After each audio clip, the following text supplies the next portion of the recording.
Welcome to the vlog. I've just been bitten on the hand by a little biting fly that I've never seen before. So have a look at this. I saw it land. Oh my goodness me, it's dragonflies doing crazy stuff there. I've never seen before. Very pretty. I saw it out of the corner of my eye and I thought it was a scorpion fly, so I kind of ignored it because I was doing a bit of filming. And then I thought, ow! So have a look at this thing. I'll put it on the screen now if I can find out what it is. Anyway, what's been going on? All sorts of things been going on. We popped our little caravan up. First time this year. Hasn't been out at all this year due to these silly busy lives we've got.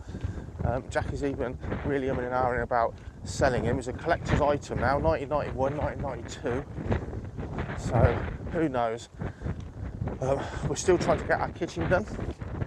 Hopefully when you see this, we'll have at least ordered it and we'll be waiting 5 weeks. Thought I'd be bitten again then. 5 weeks for that to come out. Still the continued heat wave, although there's a bit of wind today. I've been busy at home really doing DIY. The schools are all out now, but I've got various jobs, like community jobs, where like libraries invite children and families for shows and things. So we've still got work, but it's quieting down, and that means getting stuff done at home and in the garden. So tomorrow, final look at kitchens.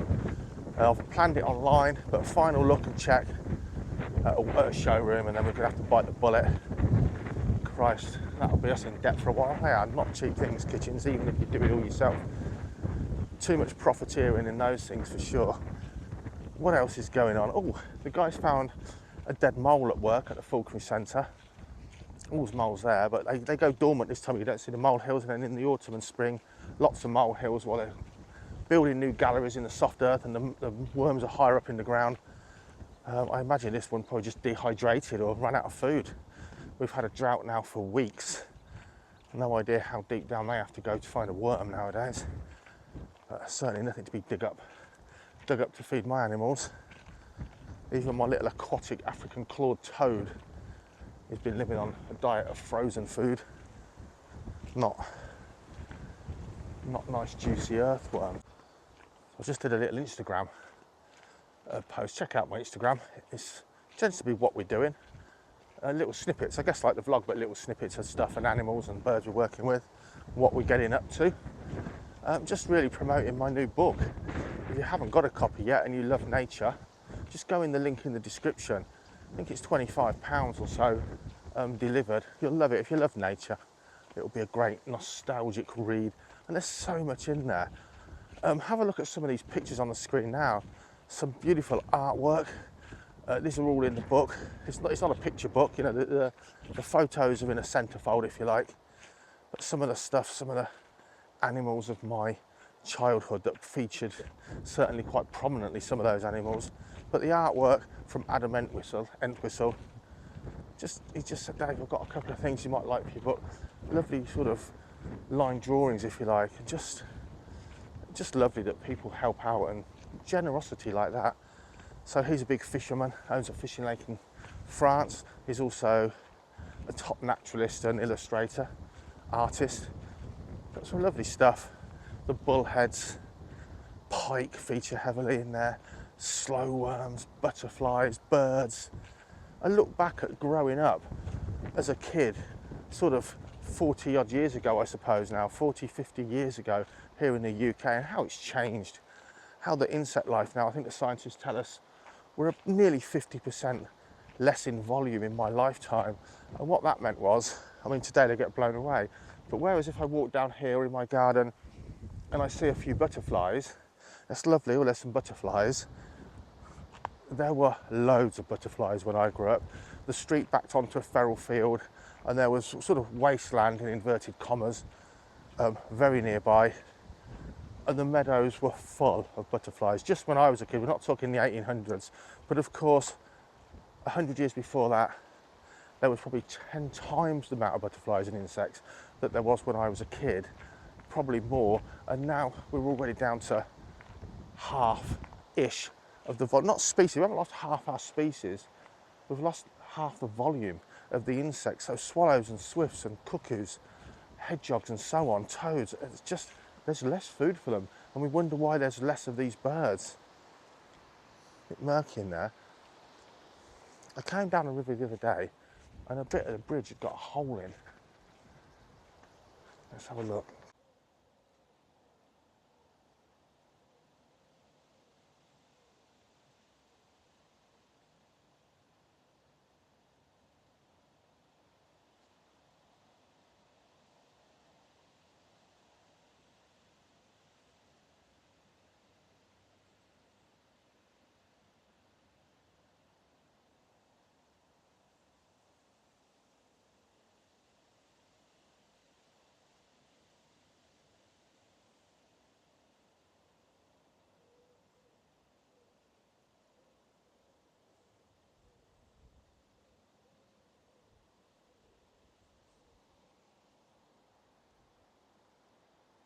So how cool's that?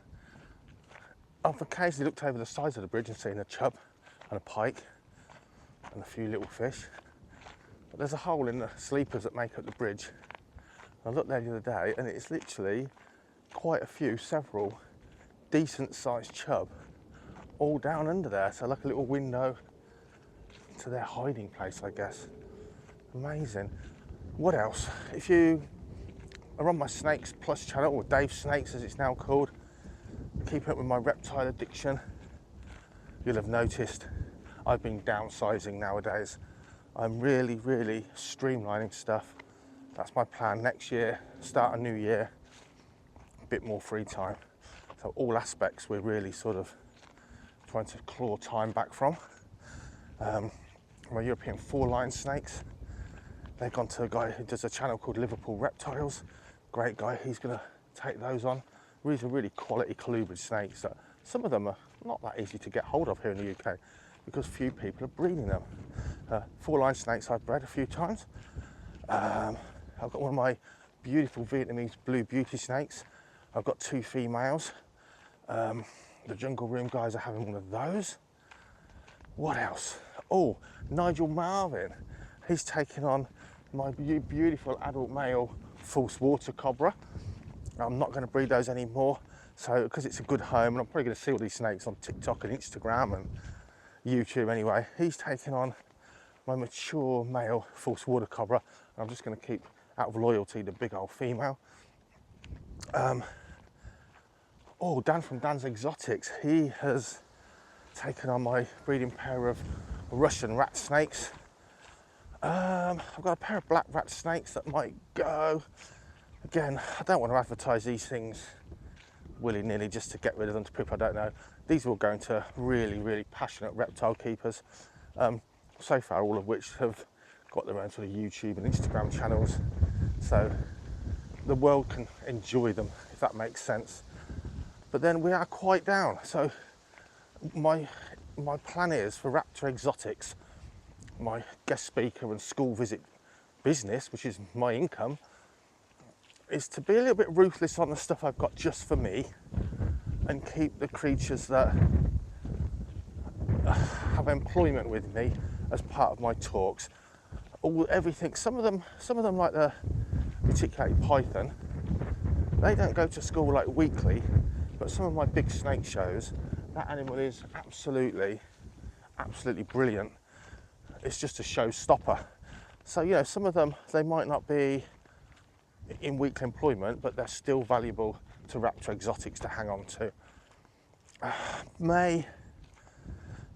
Well, if the kitchen ever gets done, it was only ripped out in January, and, you know, it's not quite August yet. I don't know what the old wife's moaning about really, but if the kitchen does get done, that means that the contents of the kitchen, which now lives in my reptile room, which is now just a garage full of junk basically, I'll probably, due to the cost of electricity and the fact that it's really well insulated now, bring my reptile collection and creepy crawlies and bugs, bring them back from Icarus for the winter and set them back up in there, because the electricity is just a business killer. It costs too much in such a big room last year. But plenty going on. The thing is, not only is there plenty going on physically, as always, there's a hell of a lot of lists running within lists within my head. I don't know if you're like that, but my brain is full of what I'm doing next times about 50. So I'll keep you informed as things change. But for now, we're just enjoying the continued dry weather. A lot of things aren't. Put water out in your garden, for goodness sake. Hedgehogs alone suffer in vast numbers in these kind of droughts. When you think about what they eat, going back to the whole invertebrates, there's not as much around, but also they really do favour worms, beetles and slugs, all of which get a bit scarce during a heat wave and a drought. And if there's no water and puddles and ditches to drink from, at the end of the day, the hedgehogs suffer. They've got no moisture in their food because their food's really hard to find, and there's no standing water.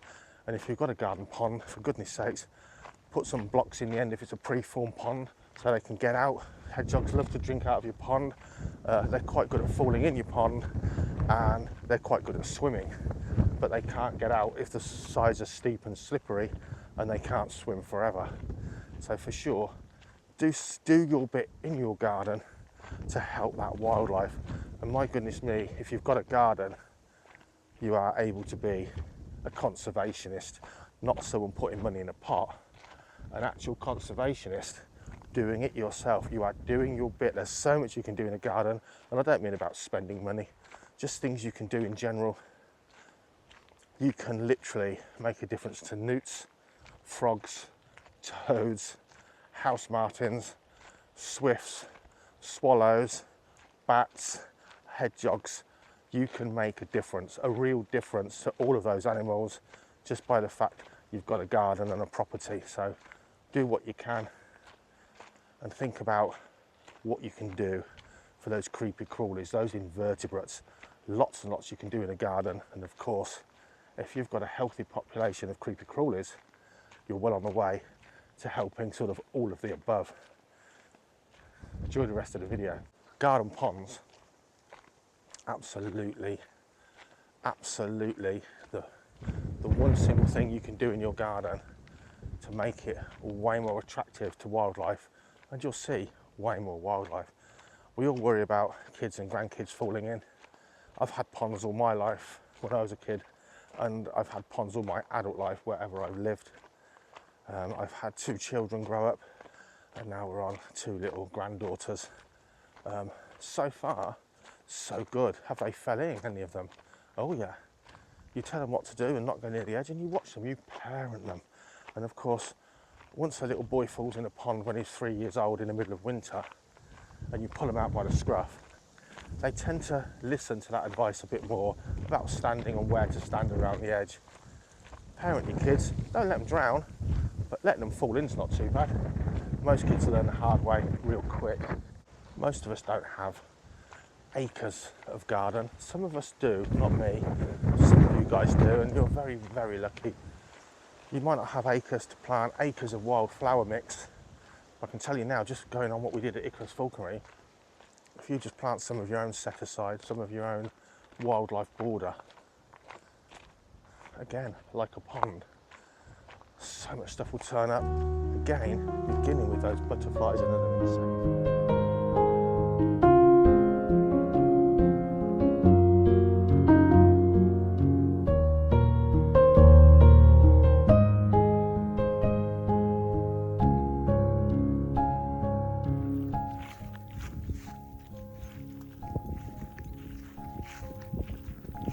Well, we've just seen a couple of clouded yellow butterflies here in Northamptonshire, Wiston area, on some lovely meadowland, farmland set aside.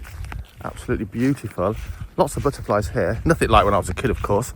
Not a lot at all if you compare it to 50 years ago, but quite a few around. And the last time I saw clouded yellows in Northamptonshire was in my street in Beaufort Drive as a kid, when I was probably, I don't know, 18 or 20 years old. And they've been, of course, I've been here since, but first ones I've seen, and we've seen 2 in a short walk, as well as lots of blues and other things. Absolutely beautiful. And again, the warm air coming up from the over hot and drying out continent, bringing lots of migratory butterflies and moths here to the UK. They're getting carried by the warm wind. Our climate suits them right now, and there's a lot more flowers here than, say, in the parts south of France and Spain. Things here. Wow, my friends over at the Jungle Room have brought up today a pair of jungle nymph stick insects. Now the male, these are not developed yet. They look quite a bit different. Well, the male will. He'll be elongated, maybe 4 or 5 inches long, and full length wings, long antennae, and able to fly. Whereas she's playing like a dead leaf. The female jungle nymph, she's going to look very similar to that she does now, bright green, but she's going to put on so much bulk. This insect is one of the top, heaviest, biggest insects in the world. Kind of an insect pretty much the size of a hamster with long insect legs. They grow to be absolutely huge and live between 2 and 3 years, the females, not the males. They're flighted, so they can use our antennae to smell the female and find her in the evening to mate, and her job is to eat a lot, grow big, and lay thousands of eggs in the course of her sort of 2-year lifespan. And those eggs take 9 to 12 months to hatch, so a long-lived insect, quite a slow sort of breeding cycle. So credit to the guys for breeding them.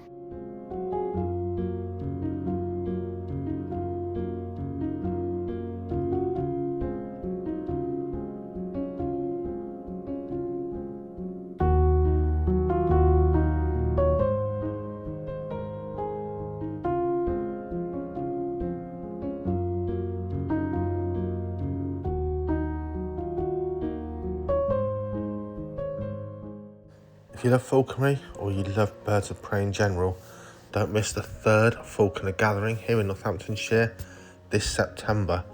Get on the website, have a look, book a ticket now or pay on the day.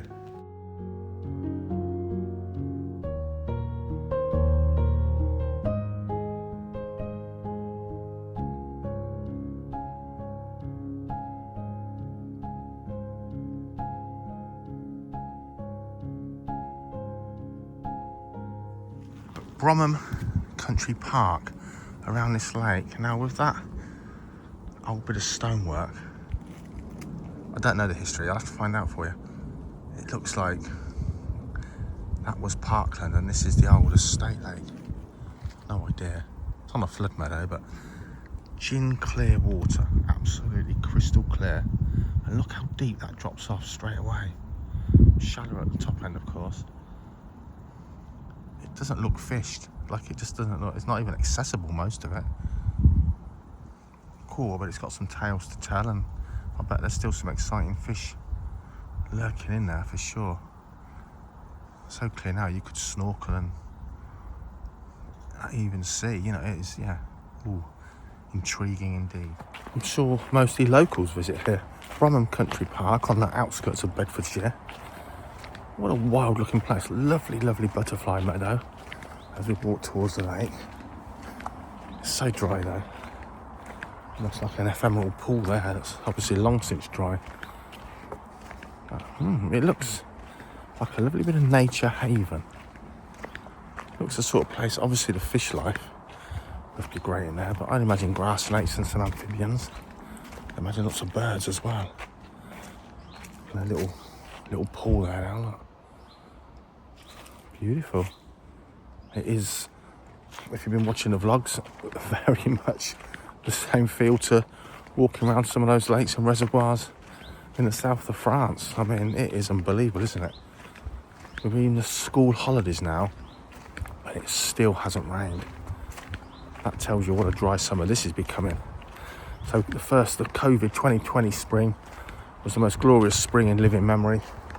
Blue skies, no clouds, and it just didn't rain. But it still rained as soon as the summer holidays turned up that year. This year, things are wilting out here. It really is. It really is Mediterranean. And I guess, as we were told, and have been told for many years now, decades really, no one's bothered, have they? You know, it's how it's going to be.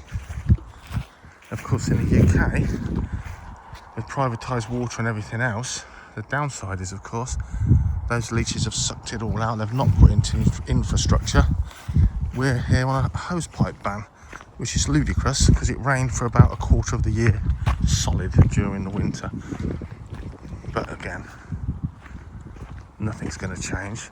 So we're not really future-proofed at the moment against these hotter and hotter and drier summers. Who knows what's going to occur?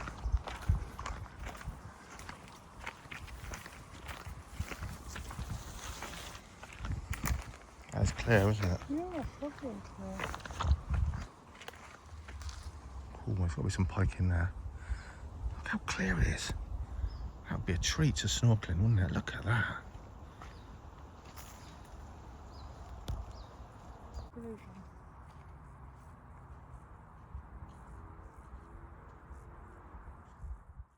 Do you know what these are for? On these big wires? Several of them all the way along.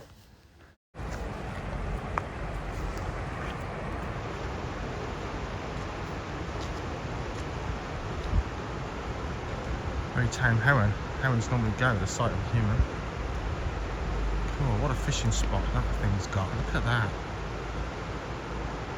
All the fish that are heading into that current for a bit of oxygenated water. I bet you there's some stone loach and bullets in there. Perfect habitat, look at that.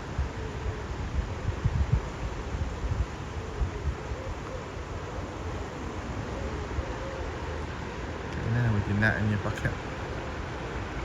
Flip those rocks.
Oh, under the stuff, roach and bleak, I think. All hanging around the rock now to see what we're disturbing. There's a stone loach. Oh, bullhead, look at that. There you go. Putting your money where your mouth is, that is. Little tiny bullhead, one of the best fish in Britain. Like his little house back. Just like any kind of flipping rocks. Whoa, found a bullhead. Bedfordshire bullhead. Bet they're finding an American signal crayfish under there, that's for sure.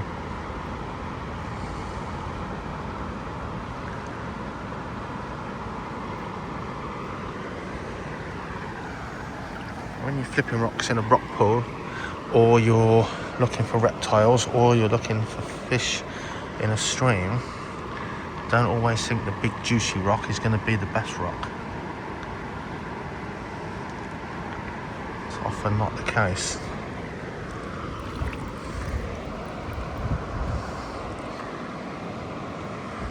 Let's find a stone loach.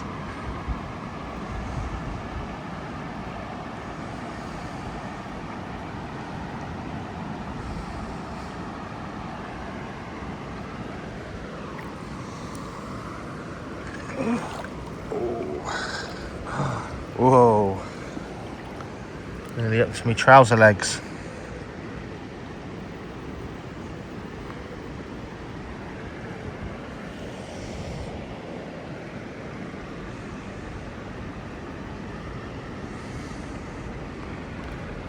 Wow, talk about first time lucky.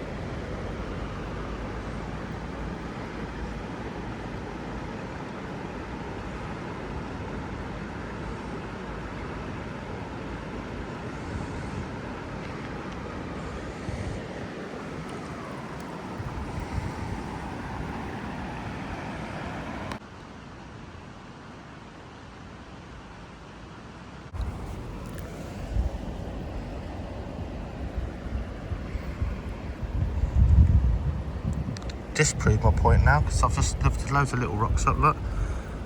And nothing. And now I've lifted this big rock up, and there's a bullhead there. There's a bullhead just under that little tiny rock there, look. So there you go. So you can see that there. Beautiful little fish. Small ones though.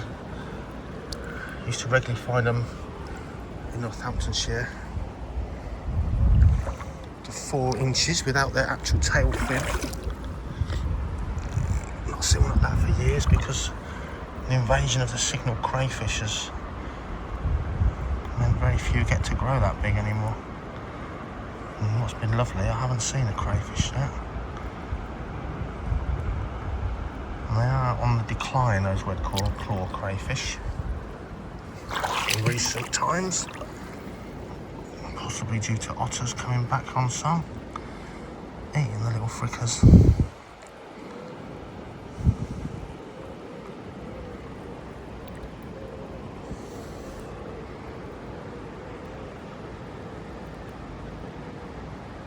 Look at all the fish coming in, looking for food.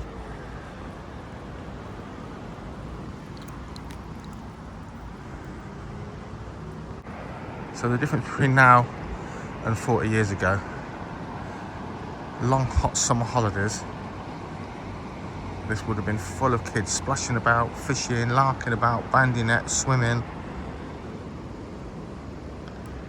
But they're all on their screens. It's the same story if you go into the woods or anywhere. And we say it's the kids, but of course it's all down to the parents. It really, really is.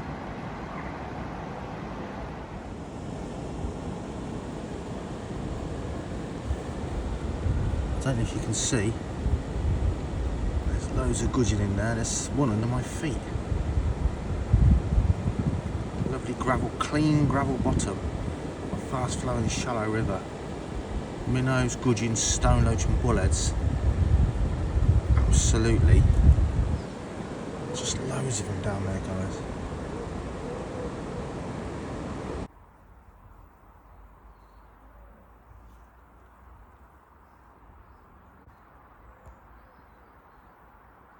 So I was just saying, you know, all the kids are on their screens and can't believe there's no kids down there, or families just with their little kids. Just as we left, a foreign family turned up, a lovely couple with their 2 little kids, to do just that, paddle and play and enjoy the countryside. And that's what I'm finding more and more in the UK, is people that are here, adults that grew up in another country where, especially Mediterranean and Eastern Europe, where the summers are sunny. People, they're not super materialistic like the UK has become. They're not, they don't see that sitting on the screens all the time is great for their childhood, and they're much more used to spending time outdoors and as a family, meaning you've got to put your phones down as well if you're a grown-up and interact and play with your children for sure.